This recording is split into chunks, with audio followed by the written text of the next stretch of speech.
चलना। बिंदु सोचने लग जाती है कि वो क्या करे, कायर के फ्रेश होने का इंतजार करे या नहीं, क्योंकि घर पर उसकी माँ ने उसे जल्दी आने को बोला था। बिंदु को कुछ सोचता हुआ देखकर कायर फटाक से बिस्तर पर से उठते हुए कहता है, अगर तुम्हें देर हो रही है तो मैं फ्रेश होने भी नहीं जाता हूँ, ऐसे ही तुम्हारे साथ चल देता हूँ, चलो। कायर की बात सुनकर कछुआ, युग और अभिमन्यु हंसने लग जाते हैं। बिंदु भी मन ही मन हंसने लगी थी। बिंदु कायर को मना करते हुए कहती है, अरे नहीं नहीं, तुम हो जाओ फ्रेश, मैं इंतजार कर लेती हूँ। वैसे भी मैं पहली बार आई हूँ इस ग्रेवयार्ड कोठी में। बिंदु कमरे के चारों तरफ अपनी नजर फिराते हुए कहती है, जितनी तारीफ सुनी थी उससे कहीं ज्यादा खूबसूरत कोठी है ये। युग, क्या तुम मुझे वो कमरा दिखा सकते हो जहाँ पर यक्षिणी कैद है? मुझे वो कमरा देखना था। युग बिंदु की बात का कुछ जवाब देता उससे पहले ही कछुआ बिचकते हुए कहता है, बिंदु, तूने क्या इस ग्रेवयार्ड कोठी को कोई म्यूजियम समझ कर रखा है जो तुझे यहाँ यक्षिणी का कमरा देखना है? वो यक्षिणी का कमरा है, कोई महारानी का नहीं। जानती है ना यक्षिणी कौन थी, क्या भोकाल मचाया हुआ था उसने? बिंदु प्रतिशोध की आग में कहती है, हाँ जानती हूँ, उसे कैसे भूल सकती हूँ मैं। उसी ने तो मेरे सिर पर से पिता का साया छीना था, मेरे पापा की जान ली थी उसने। युग धीरे से कहता है, मेरे भी। अभिमन्यु उन दोनों के बीच में बोल पड़ता है, पर बिंदु, तू यक्षिणी का कमरा देखकर क्या करेगी? वो कमरा तो बंद है। अरे तो मैं बाहर से ही देख लूंगी, जरा मैं भी तो देखूं उस यक्षिणी को किस और कैसी शक्तियों से बंद किया था उन तीनों धर्म गुरुओं ने। अभिमन्यु अपने हाथ से बाईं तरफ इशारा करते हुए कहता है, ये जो कमरा है ना, इसके बगल में ही रूम नंबर 666 है, वहीं पर यक्षिणी कैद है। जा कछुआ, बिंदु को बगल वाला कमरा दिखा कर आ। कछुआ झट से मना करते हुए कहता है, ना बाबा ना, मैं तो नहीं जा रहा, तुम ही लेकर जाओ। मैं तो उस कमरे के पास भी ना भटकूं, वो तो युग के कारण आना पड़ता है। पता नहीं इसने यक्षिणी के कमरे का बगल वाला कमरा ही रहने के लिए क्यों चुना। इतनी बड़ी कोठी में तुझे और कोई सा कमरा पसंद नहीं आया था क्या युग? युग कछुए के सवाल का जवाब देते हुए कहता है, यार वो बात यह है कि बचपन में मैं इसी कमरे में रहा करता था, बहुत सी यादें जुड़ी हुई हैं इससे। और बात को मत घुमा, चुपचाप बिंदु को बगल वाला कमरा दिखा कर आ। ना बाबा ना, मैंने मना किया ना। बिंदु कछुए को आंखें दिखाते हुए कहती है, अगर तुझे नहीं चलना तो मत चल, मुझे किसी के साथ की जरूरत नहीं है, मैं अपने काम अकेले ही कर सकती हूँ। वैसे भी बगल में ही तो जाना है, तुम लोग नाश्ता करो, मैं यक्षिणी का रूम देख कर आती हूँ। इतना कहकर बिंदु वहाँ से चली जाती है। इस तरफ अमोदिता और रजनी किचन के अंदर थी। अमोदिता रोटियां बेल रही थी और उन्हें सेक रही थी। वहीं पर रजनी भी खड़ी हुई थी, जो धड़ाधड़ प्याज काटे जा रही थी। इतनी स्पीड से वो प्याज काट रही थी कि यदि उससे जरा सी भी चूक हुई तो सीधे उसकी उंगलियां कट जाएगी। अमोदिता रोटी बेलते हुए कहती है, माँ, अब तो कायर पर से वशीकरण टोटके का असर खत्म हो गया होगा ना? रजनी अमोदिता पर चिढ़ते हुए कहती है, नालायक लड़की, तुझे कितनी बार बोला है, एक बार हम भगवान पर शंका कर सकते हैं पर काले जादू पर नहीं। काले जादू के काले टोटके कभी खाली नहीं जाते हैं, समझी? बस उन्हें सही से करना आना चाहिए। रजनी अमोदिता को घूरते हुए कहती है, ये बता, जैसा जैसा मैंने तुझे बोला था सब वैसा ही किया था ना? कुछ गड़बड़ तो नहीं की थी? अमोदिता फटाक से कहती है, नहीं माँ, कुछ गड़बड़ नहीं की थी, जैसा आपने कहा था सब वैसा ही किया था, तुम्हारी कसम। मेरी कसम वसम मत खा नालायक, मुझे इतनी जल्दी नहीं मरना, तेरी युग के साथ शादी करवा कर ही मरूंगी, समझी? रजनी की बात सुनकर अमोदिता शर्मा जाती है। तभी उसके मन में उस कुत्ते का ख्याल आता है और वो रात का हादसा याद करते हुए कहती है, माँ आपको पता है, रात में ना चौराहे पर मुझे एक काला कुत्ता दिखा था और वही कुत्ता नदी के किनारे पर भी दिखा था जब मैं टोटका तोड़ रही थी। वो कुत्ता मुझे घूरे जा रहा था। बताओ क्या दिन आ गए हैं तेरे? युग को तुझे घूरना चाहिए तो कुत्ते तुझे घूर रहे हैं, और ये भी कोई बताने वाली बात है? मैं क्या करूंगी उस कुत्ते के बारे में जानकर? मुझे क्यों बता रही है? अमोदिता छोटा सा मुंह बनाते हुए कहती है, माँ मैं तो बस तुम्हें बता रही थी। रजनी रोटी की तरफ इशारा करते हुए कहती है, ये फालतू की बातें मत बताया कर मुझे, समझी? और जरा रोटी को देख, जल रही है वो। अमोदिता चिमटे से रोटी को पलटते हुए कहती है, हाँ माँ देख रही हूँ मैं। कुछ देर बाद अमोदिता हिचकिचाते हुए कहती है, वो माँ, बाल वाला टोटका तो फेल हो गया। अब आज रात कौन सा टोटका करना है हमें युग जी को वश में करने के लिए? आज रात हम कोई टोटका नहीं कर सकते। अमोदिता अपनी भवें ऊपर करते हुए कहती है, क्यों माँ? क्योंकि आज रात पूर्णिमा है। अमोदिता फटाक से कहती है, पूर्णिमा हुआ तो क्या हुआ माँ, ये तो और भी अच्छी बात है ना, मैंने सुना है पूर्णिमा और अमावस्या की रात सबसे ज्यादा टोटके किए जाते हैं और वो सबसे ज्यादा असरदार साबित होते हैं, क्योंकि पूर्णिमा और अमावस्या की रात दैत्य शक्तियों की ताकत बढ़ जाती है और साथ में उनके उपासकों की भी शक्तियां बढ़ती हैं। शक्तियां उन उपासकों की बढ़ती हैं जिनके पास पहले से शक्तियां होती हैं। तेरे पास कहाँ शक्तियां हैं नालायक लड़की? इतना आसान नहीं होता है काली शक्तियां पाना, समझी? वो तो अभी तक मुझे भी नहीं मिली। बस कुछ टोटकों में सफल हुई हूँ, इसलिए आज रात हम दोनों ही मिलकर साधना करेंगे। और साधना करने से क्या होगा माँ? अगर कोई सच्चे मन से साधना करता है तो हो सकता है कि उसको काली शक्तियां मिल जाए, और शक्तियां ना भी मिले तो एक फायदा जरूर होता है, और वो ये कि उसके बाद जो वो टोटके करता है फिर कभी खाली नहीं जाते, उनका असर जरूर होता है, समझी? हाँ माँ, समझ गई। तो फिर आज रात 12 बजे तैयार रहना। हम 12 बजे से ही साधनाएं करना शुरू कर देंगे। हाँ माँ, मैं तैयार रहूंगी। इस तरफ ग्रेवयार्ड कोठी में कायर फ्रेश होकर आ गया था और बिंदु जो समोसे लेकर आई थी वो खा रहा था। कछुआ, युग और अभिमन्यु भी समोसे ही खा रहे थे कि तभी उन्हें एक औरत के चीखने की आवाज सुनाई देती है। कछुआ घबराते हुए कहता है, यार तुमने आवाज सुनी? मुझे एक औरत के चीखने की आवाज सुनाई थी। युग झट से कहता है, हाँ यार सुनी, मुझे भी सुनाई दी। कायर हिचकिचाते हुए कहता है, ये तो बिंदु की आवाज थी, पर वो चीखी क्यों? अभिमन्यु बिस्तर पर से उठते हुए कहता है, पता नहीं, चल कर देखते हैं मामला क्या है। अभिमन्यु, युग, कायर और कछुआ जितनी फुर्ती के साथ अपनी जगह से उठकर कमरे से बाहर निकल सकते थे, निकलने लग जाते हैं। जब वो रूम नंबर 666 के पास पहुंचते हैं तो देखते हैं कि दरवाजे के सामने ही फर्श पर बिंदु बैठी हुई थी, जो कि बहुत डरी हुई और घबराई हुई लग रही थी। बिंदु बार बार एक ही चीज बड़बड़ाई जा रही थी, ये मैंने क्या कर दिया, ये मैंने क्या कर दिया। कायर बिंदु के पास जाता है और उसे सहारा देते हुए पूछता है, क्या हुआ बिंदु, तुम इतनी घबराई हुई क्यों हो, सब ठीक तो है? बिंदु कायर के सवाल का कुछ जवाब नहीं देती है, वो बस सिसकियां लेती जा रही थी। उसके हाथ पैर अभी भी डर के मारे बस कपकपाए जा रहे थे।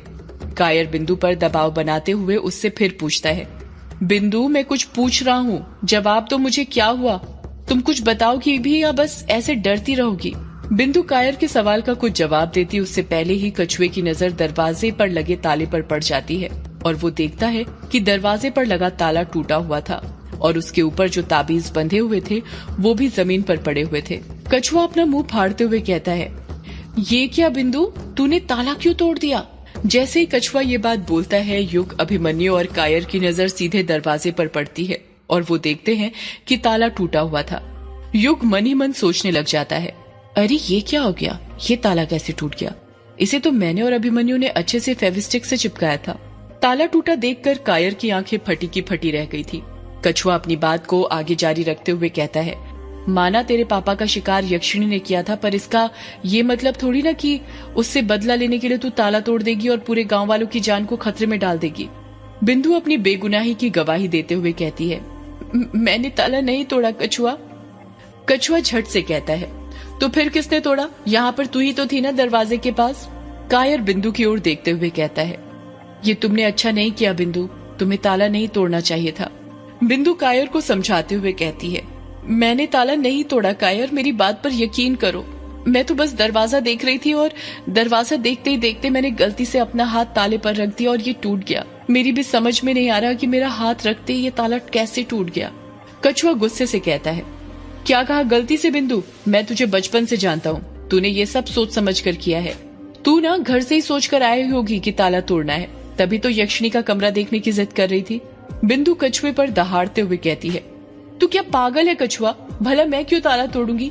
और ये बता, तुझे क्या मेरे हाथ हल्के लगते हैं जो हाथ रखते ही ताला टूट जाएगा? बिंदु अपने दोनों हाथ दिखाते हुए कहती है, ये देख ले, मेरे दोनों हाथ खाली हैं। अब तू ही बता, भला मैं ताला कैसे तोड़ूंगी? मुझे नहीं पता, बस मुझे इतना पता है कि तूने ही ताला तोड़ा है अपने पिता की मौत का बदला लेने के लिए। ये क्या बोल रहा है कछुआ तू? मैं वही बोल रहा हूँ जो सच है। कछुआ बार बार बिंदु पर इल्जाम लगाया जा रहा था और बिंदु अपने बेगुनाह होने की गवाही दे रही थी। कछुए और बिंदु के बीच का ये झगड़ा युग से देखा नहीं जाता और वो उन दोनों के बीच में बोल पड़ता है, ताला बिंदु ने नहीं तोड़ा है बल्कि मैंने तोड़ा है। युग जैसे ही ये बात बोलता है, अचानक से वहाँ पर खामोशी छा जाती है। कायर, कछुआ और बिंदु की आंखें फटी की फटी रह जाती हैं। उन्हें अभी भी युग की बातों पर भरोसा नहीं हो रहा था।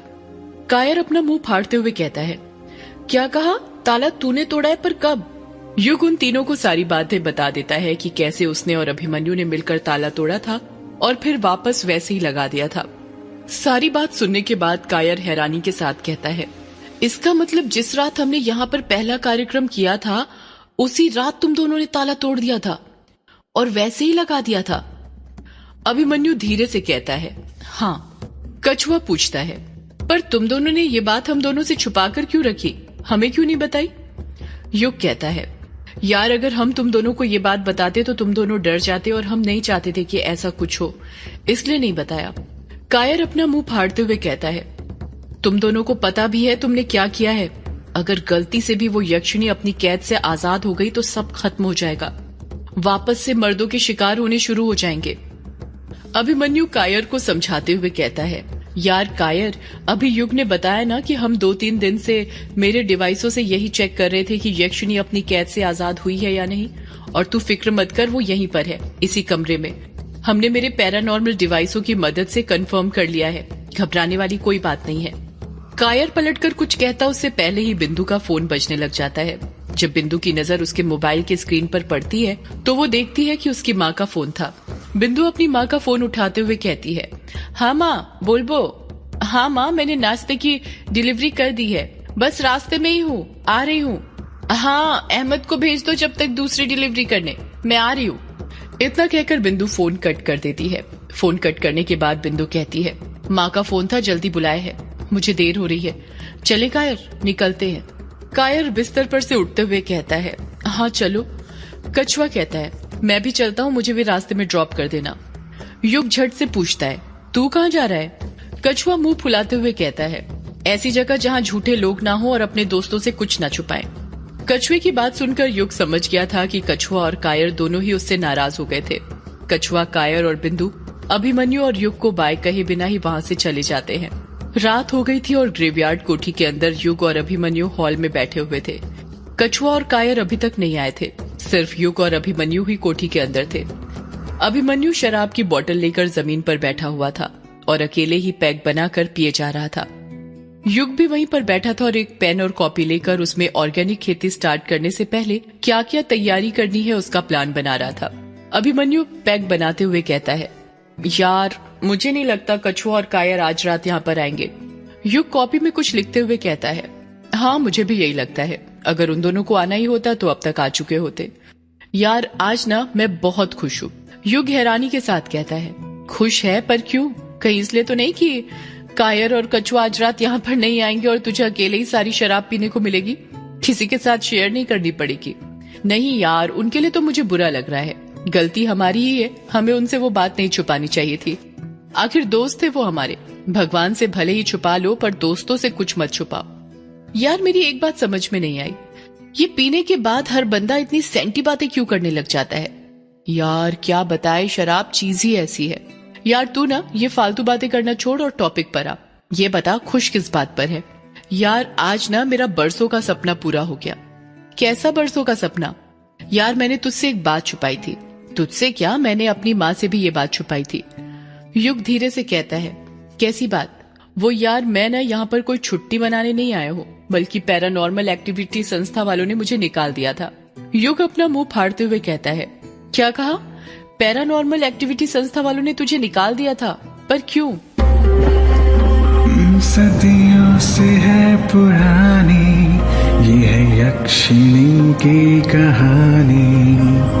यक्षिणी एक आग है, यक्षिणी तेरा ख्वाब है।